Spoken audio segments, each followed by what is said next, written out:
예수님의 성탄의 은혜가 여러분에게 함께 하시기를 축원합니다. 요즘 매일 새벽에 또 주일 낮 오후 수요일 TV에서 기독교 TV 라디오에서 나오는 것이 찬양이고 성탄 설교입니다. 그래서 이 성탄 설교 본문은 성탄이 되면은 늘 우리가 듣는 그런 말씀입니다. 동방에서 박사들이 예수님의 탄생을 축하하기 위해서 예방을 했다는 내용이지요. 이들은 천문학을 연구하는 학자들로 보입니다. 그들은 늘 하늘을 관찰하고 별의 움직임을 주시했습니다. 그런데 어느 날 지금까지 보던 별과는 확연히 다른 별이 눈에 띄게 됐습니다. 목성과 토성이 결합하는 헨리 해성일까? 별자리의 이동일까? 이들이 관찰한 결과 하늘에 있는 일반 별, 보통 별과는 다르다는 결론을 내리게 됩니다. 마치 그 별이 자기들을 보고 따라 나오라는 신호를 보내는 듯 했습니다. 이들은 은원 끝에 먼 여정을 준비하고 별의 주인공을 위해서 드릴 예물을 준비해서 동료들과 함께 별을 따라 나섰습니다. 우리 일반적으로 별이라고 하는 건 자랄 때 보면은 사람이 쓰면 별이 씁니다. 사람이 가면 별이 따라갑니다. 그래서 별 하나 하나를 세지요. 근데 이 별은 묘하게 앞서서 인도했다 그랬습니다. 마치 이스라엘 백성이 출애굽할 때에 낮에는 구름 기둥이 떠올라서 그들을 인도해 가듯이 별이 그들을 인도했습니다. 그리고 그 별이 멈춘 곳에 들어가 보니 한 아기가 포대기에 쌓여 있었습니다. 그 부모와 함께 있었습니다. 그들은 그 예물을 부모에게 드리지 않고 그 아기 앞에 놓고 황금과 유황과 예물을 드리면서 그 아기를 경배했다고 했습니다. 마태는 첫 크리스마스의 신비로움과 기쁨을 이렇게 기록해 놓았습니다. 우리가 먼저 여기에서 그들이 별을 보고 라고 했습니다. 이 본다고 하는 것을 생각해 보겠습니다. 한문으로 보면은 본다고 하는 것이 일반적으로 볼견자 그리고 볼관자를 사용합니다. 한번 한문을 보실까요? 일반적으로 우리가 본다라고 하면 거의 이 두 가지 단어입니다. 볼견자, 본다는 것이죠. 사물을 있는 그대로 외형을 본다는 것입니다. 예를 들어서 견본, 견물생심, 백문이 불여일견 할 때 이런 위에 있는 견자를 사용합니다. 본다는 것입니다. 물건을 보면서 탐이 난다. 견물생심이라고 그러죠. 반면에 똑같이 보는 것이지만 영어로 하면 see, look 이렇게 번역이 되지만은 볼관이라고 하는 것은 좀 더 세밀하게 주의 있게 살펴본다.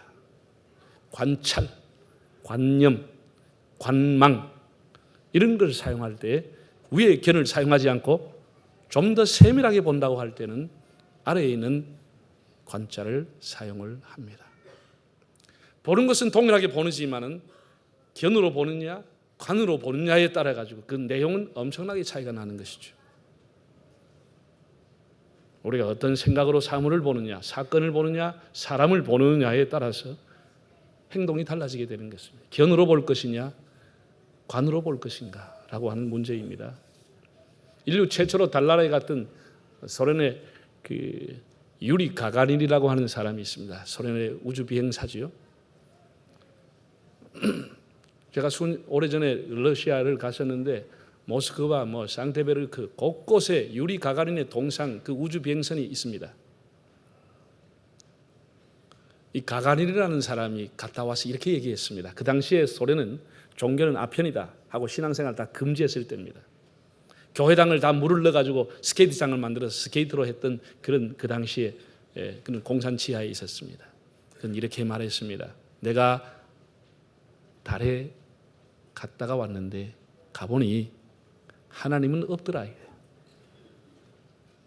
하나님은 어디에도 없더라. 가드 하나님 없더라.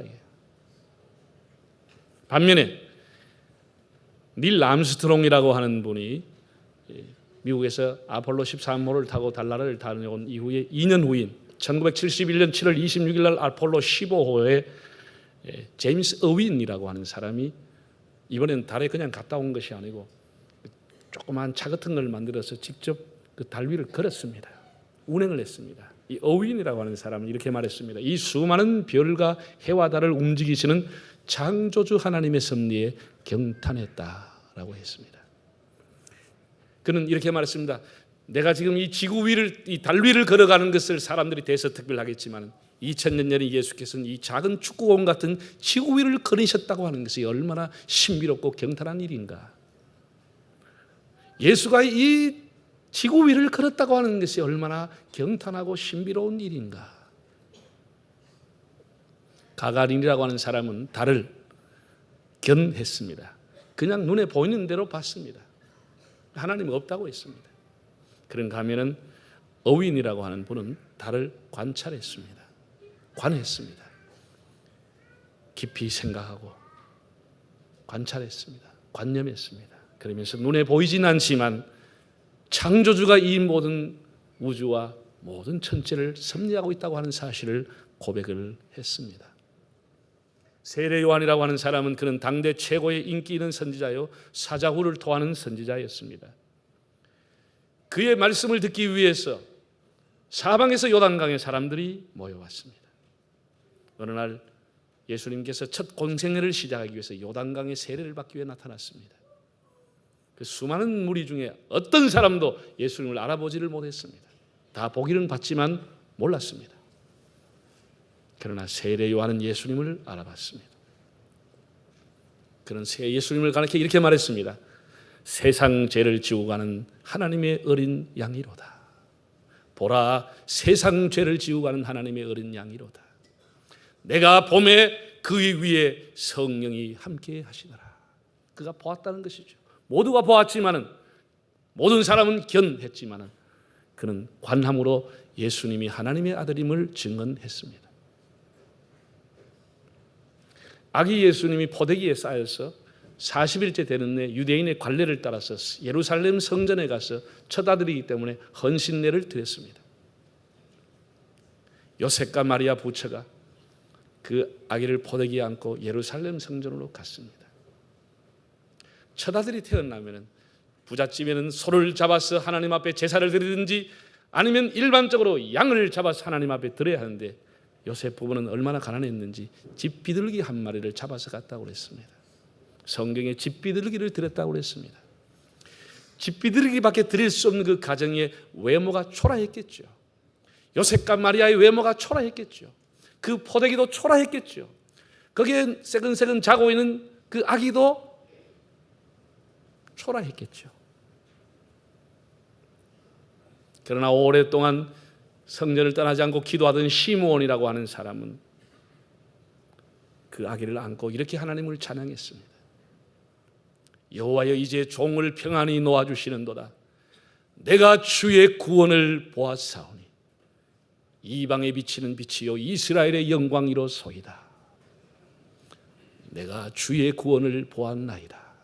보았다는 것입니다. 모든 사람이 요셉과 마리아가 안고 온 아기까지 다 견했지만 시므온은 기도하면서 그를 관하면서 그가 바로 하나님의 보내신 메시아라고 하는 사실을 고백하게 됩니다. 기족 차림도 아니요 대단한 재물과 사람을 끌고 와서 제사를 드린 사람도 아니고 초라한 사람이었지만 기도했던 그에게 성령이 함께 하심으로 그가 관을 통해서 예수님을 알고 찬양을 했습니다.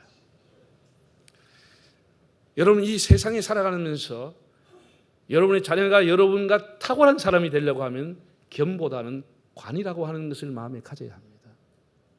한 분야에 종사하는 사람도 모든 사람이 지나치지만 깊이 성찰할 수 있는, 관찰할 수 있는 관의 눈과 시각을 가진 사람은 발명품을 만들 수 있고 거기에 탁월한 업적을 남이 보지 못하는 것을 보면서 업적을 이룰 수가 있습니다. 지금 우리 시대는 트렌드가 다 외모지상주의입니다. 다 겉을 보는 것입니다. 그래서 우리 시대 문화는 한마디로 표현하면 포장문화입니다. 내공은 없고 별로 없으면서 다 포장되어 있습니다. 명함으로 포장되어 있습니다. 성령으로 포장이 되어 있습니다. 학벌로 포장이 되어 있습니다. 실력은 없지만 학벌로 포장이 되어 있습니다. 우리가 어디든지 견이 아니고 관할 수 있다고 하면 그 사람 깊이 있는 삶을 살아갈 수가 있습니다. 사람들이 왜 이단에 빠질까요? 그 사람을 보기 때문에 대단한 것처럼 보이는 것이죠. 정말 보려고 하면 그들의 삶을 보십시오. 왜 사람들이 사기를 당하고 쏟고 후회를 합니까? 다 미끈한 외번을 보고 미끈한 말을 듣고 그것을 보고 넘어가는 것입니다. 관할 수 없는 사람들은 다 사기를 당할 가능성이 많습니다. 그래서 우리가 성령의 은혜가 필요하고 청밀한 마음이 필요하고 자기 마음이 사욕과 탐욕을 갖고 있으면 이미 균형이 깨져버리고 바르게 볼 수가 없는 것이죠. 우리 그리스도인들은 육체의 알력, 시력도 중요하지만 우리가 마음으로 보는 시만이라고 하는 것은 더욱 중요합니다. 그래서 지금 사람들이 이제 금주 수요일 날 또 우리가 송구 영신 예배를 드리게 되겠습니다. 송구 영신이 맞냐? 요즘 그런 얘기들이 많죠. 송구, 묵은 해를 보내고 영신, 새해를 맞이한다. 물론 그 뜻은 우리가 압니다. 그러나 좀 더 우리가 제대로 새해를 맞이하려고 하면 성구 영신, 우리가 지나간 한 해를 성찰하는 한 해, 그리고 새로운 해를 맞이한다. 송구 영신보다도 성구 영신이 더 우리를 새롭게 할 수 있지 않겠느냐는 뜻입니다. 지금 우리 기독교에 대해서 개독교라고 하는 온갖 비방과 안티가 도를 넘고 있습니다. 물론 그 원인은 교회가 제공을 했습니다. 목회자들이 제공을 했습니다. 책임이 크죠. 교회 지도자들의 책임이 제일 큽니다. 우리 선배들이 목숨을 걸고 선교신앙과 희생정신으로 이루었던 이 선교의 업적들이 이렇게 허물어지는 것을 보고 가슴이 아프고 정말 죄송한 마음이 늘 듭니다. 때로는 얼굴이 부끄러워서 교인들 대하기도 어려울 정도로 화끈한 그런 얘기도 회자되고 있습니다. 그러나 우리가 너무 기죽지 말고 지금도 여전히 하나님의 나라와 하나님의 교회의 영광을 위해서 눈물을 흘려 기도하는 종들이 많습니다. 저 산골에서, 농어촌에서 5명, 10명의 교인들과 함께 평생을 하나님 앞에 드리고 헌신하고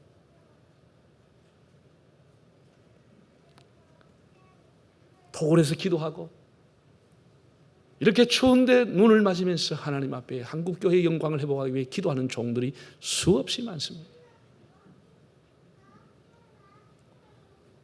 우리가 너무 우리 눈에 보이는 것을 가지고 교회를 견할 것이 아니고 이런 부정적인 얘기에 너무 현혹할 필요가 없고 우리가 기독교 역사를, 성경의 역사를 관할 수 있다고 하면은 이런 것은 다 지나가는 바람에 불과합니다.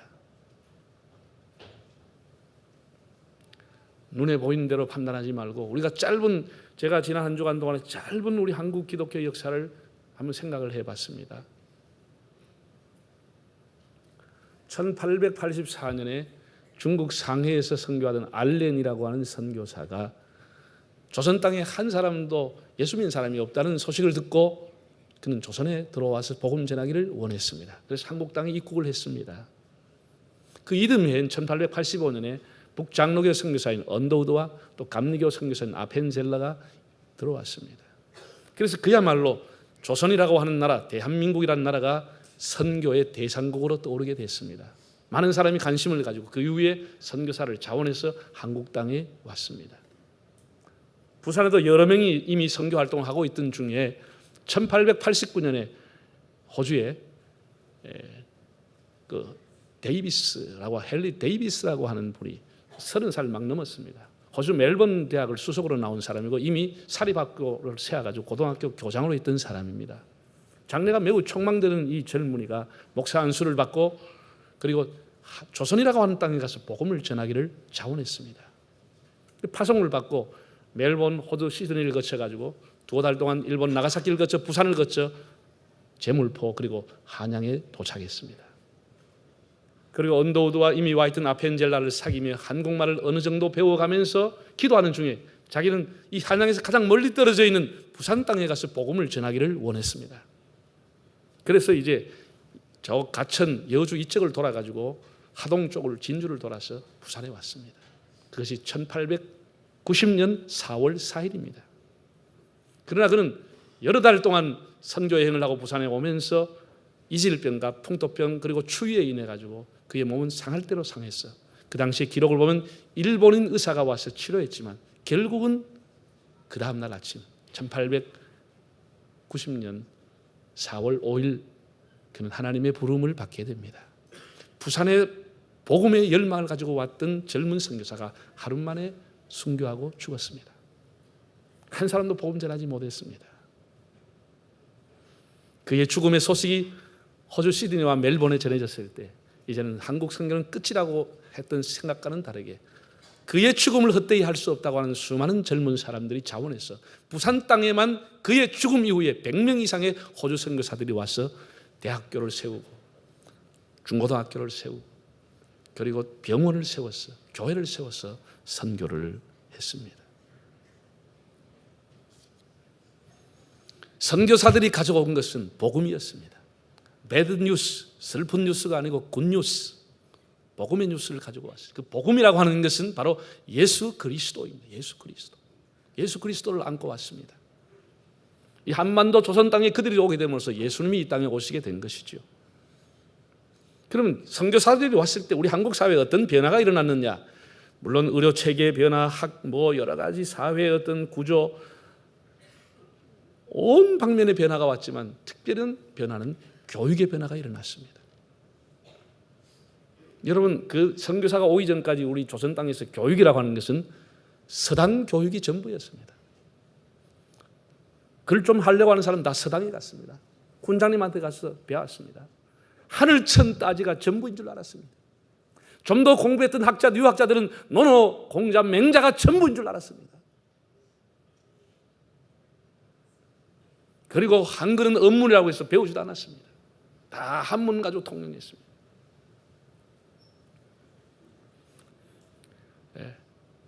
이 선교사들이 없었으면 우리가 어쩌면 아직까지도 하늘천 따지가 천지 전부인 줄 알고 있을 수도 있습니다.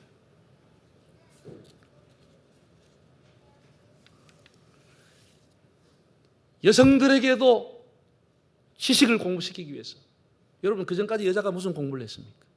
제가 지난주에 얘기했죠. 이름조차도 자기 마음대로 지었고, 여자들이 무슨 공부를 했습니까?